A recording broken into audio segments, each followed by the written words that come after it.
Eurico o Presbítero, de Alexandre Herculano. Esta gravação encontra-se em domínio público. Prólogo. Para as almas, não sei se diga demasiadamente positivas, se demasiadamente grosseiras, o celibato, o sacerdócio, não passa de uma condição, de uma forma social aplicada a certa classe de indivíduos, cuja existência ela modifica vantajosamente por um lado e desfavoravelmente por outro. A filosofia do celibato para os espíritos vulgares acaba aqui. Aos olhos do que avaliam as coisas e os homens, só pela sua utilidade social, essa espécie de insolação doméstica do sacerdote, essa indireta objuração dos afetos mais puros e santos, os da família, é condenada por uns como contrária ao interesse da nação, como danosa em moral e em política, e defendida por outros como útil e moral. Deus me livre de debater matéria tantas vezes disputada, tantas vezes exaurida pelos que sabem a ciência do mundo e pelos que sabem a ciência do céu.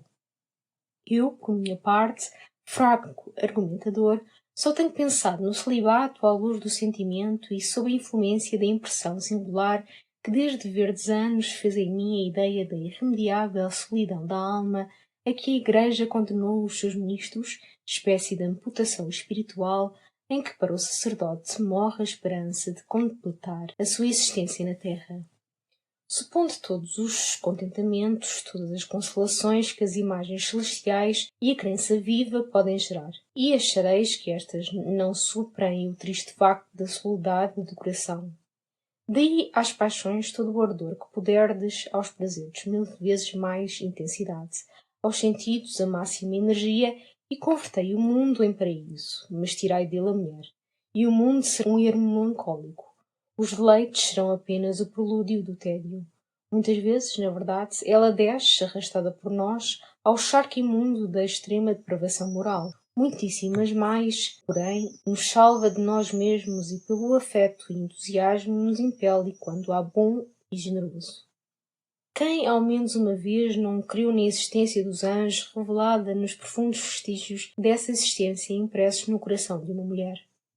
E por que não seria ela, na escala da criação, um anel da cadeia dos entes, presa de um lado à humanidade pela fraqueza e pela morte, e do outro aos espíritos puros pelo amor e pelo mistério? Por que não seria a mulher o intermédio entre o céu e a terra? Mas se isto, assim é, ao sacerdote não foi dado compreendê-lo.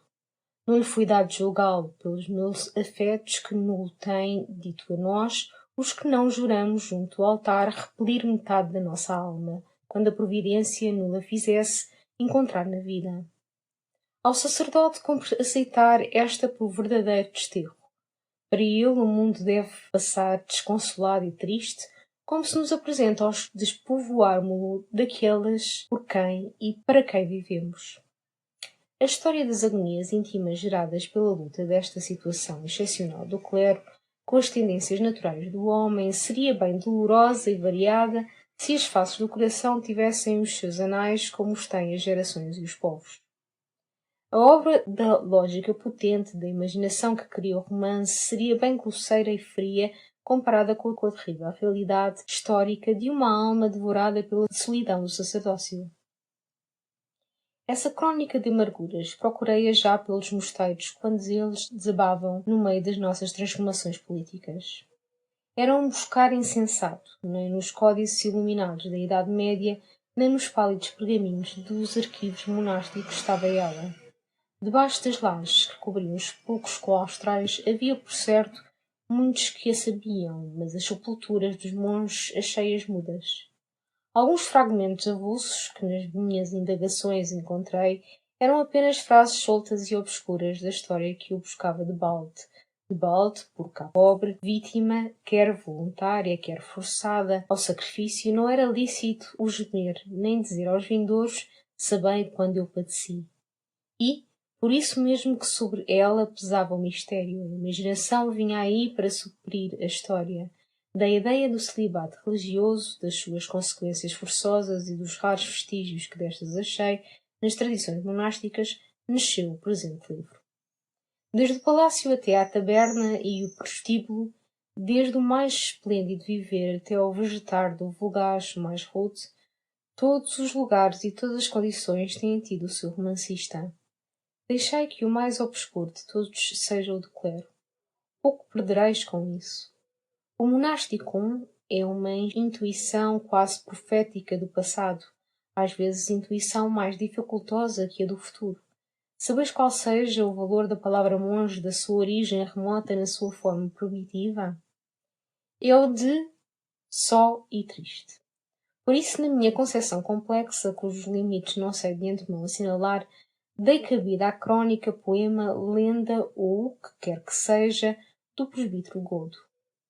Dei-lhe também porque o pensamento dela foi desportado pela narrativa de certo manuscrito gótico, afumado e gasto no roçar dos séculos, que outrora pertenceu a um antigo mosteiro do Minho. O monge de Cister, que deve seguir-se ao Eurico, teve proximamente a mesma origem. Ajuda, novembro de 1843. Fim do prólogo.